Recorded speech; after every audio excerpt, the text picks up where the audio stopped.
Vamos combinar. Antes da pandemia, anticorpo ou resposta imune era um papo bem de especialista, né? Hoje em dia, entender como o nosso corpo se defende virou quase que essencial. Então, bora direto ao ponto. O que é, afinal, a imunologia e como é que ela funciona de verdade? Ok, vamos lá. Basicamente, a gente está falando da ciência que estuda o nosso exército particular.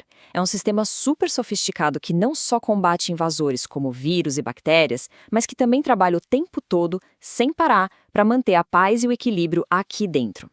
Para a gente não se perder, nossa missão hoje vai ter 5 passos. Primeiro, vamos entender o que é imunologia. Depois, a gente vai conhecer nossas linhas de defesa. Aí, vamos apresentar os soldados do corpo, as células de combate e, claro, as armas que eles usam, os anticorpos.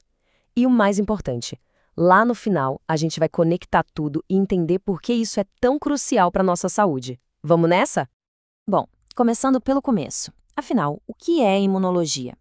De um jeito bem simples, é a ciência que estuda como o nosso corpo se mantém protegido e em equilíbrio, mesmo vivendo num mundo cheio de ameaças invisíveis.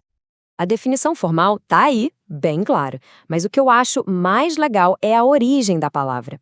Imunidade vem do latim immunitas, que lá na Roma Antiga significava estar isento de pagar impostos ou de prestar serviço militar. A ideia de estar livre, isento de uma doença, é a pura essência de tudo que a gente vai ver. E essa busca por proteção, olha, não começou ontem não. A história da imunologia é fascinante. O grande pontapé inicial foi com Edward Jenner, lá em 1796, que teve uma sacada genial. Ele percebeu que a varíola das vacas, que era mais leve, protegia as pessoas contra a varíola humana, que era terrível. E assim nasceu a primeira vacina. Quase um século depois, Robert Koch provou que os micróbios eram os verdadeiros vilões. Logo em seguida, Pasteur usou essa ideia para criar a vacina contra a raiva. Uma descoberta foi levando a outra até a gente chegar onde estamos hoje. Agora que a gente já entendeu de onde veio a ciência, vamos ver como ela funciona na prática. É como pensar que nosso sistema de defesa é um exército com duas grandes divisões, duas estratégias principais que trabalham juntas o tempo todo. De um lado, temos a imunidade inata. Pensa nela como a nossa tropa de choque. Ela age muito rápido, de forma geral, contra qualquer ameaça. Não é muito específica, mas já está pronta para ação desde que a gente nasce. Do outro lado, a gente tem a imunidade adquirida ou adaptativa. Essa aqui é a equipe de operações especiais. É mais lenta para agir na primeira vez, mas é super especializada, feita sob medida para cada invasor e, o mais incrível de tudo, ela cria a memória. Essa imunidade inata, a nossa primeira resposta, age em várias frentes. Temos as barreiras físicas, que são as mais óbvias, como a nossa pele. Temos as barreiras fisiológicas, tipo a acidez do estômago, que já destrói um monte de coisa que a gente come. E, claro, as barreiras celulares, com células que já estão prontas para engolir os invasores. E a inflamação, aquele sinal clássico de que tem uma batalha acontecendo ali.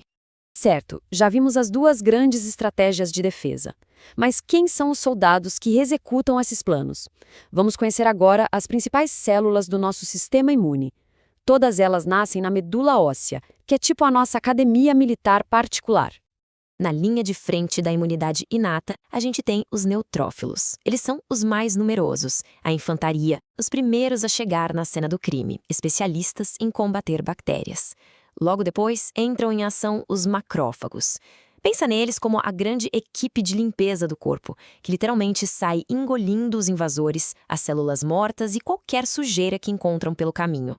E agora, entram em cena as forças especiais da imunidade adquirida, os linfócitos. Os linfócitos B são as nossas fábricas de armas. São eles que produzem os anticorpos. Os linfócitos T auxiliares, os famosos CD4+, são os generais, os comandantes que coordenam todo o ataque e ativam as outras células. E por fim, os linfócitos T citotóxicos, os CD8+. Esses são a tropa de elite que tem a missão difícil de eliminar as nossas próprias células quando elas são infectadas por um vírus, por exemplo.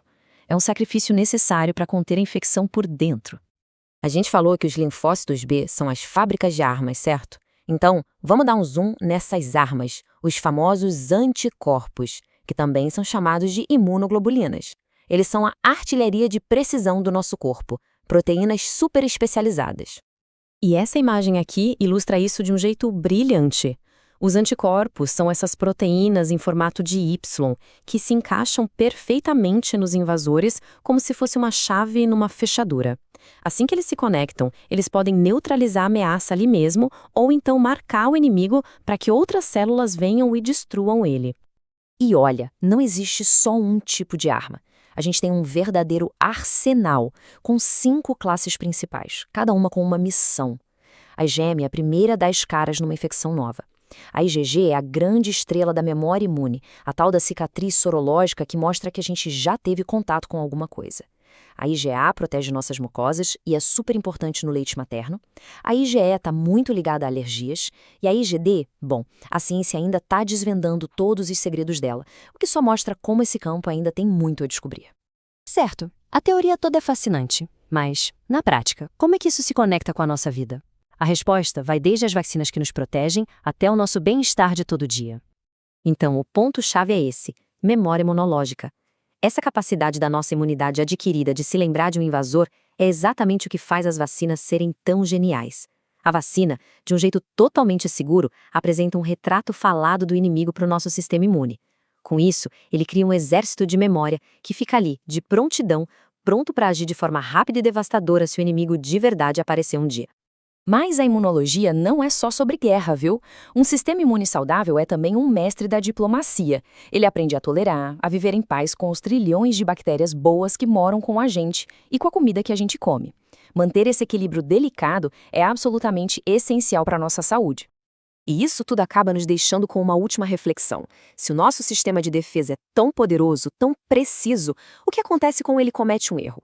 Quando ele confunde um amigo com um inimigo ou quando reage de forma exagerada a uma coisa que era inofensiva? É exatamente nesse momento de fogo amigo que surgem as alergias e as doenças autoimunes, que estão aí para nos lembrar sempre do equilíbrio delicado que nos mantém saudáveis. Um lembrete de que, às vezes, o nosso maior protetor pode se tornar um adversário.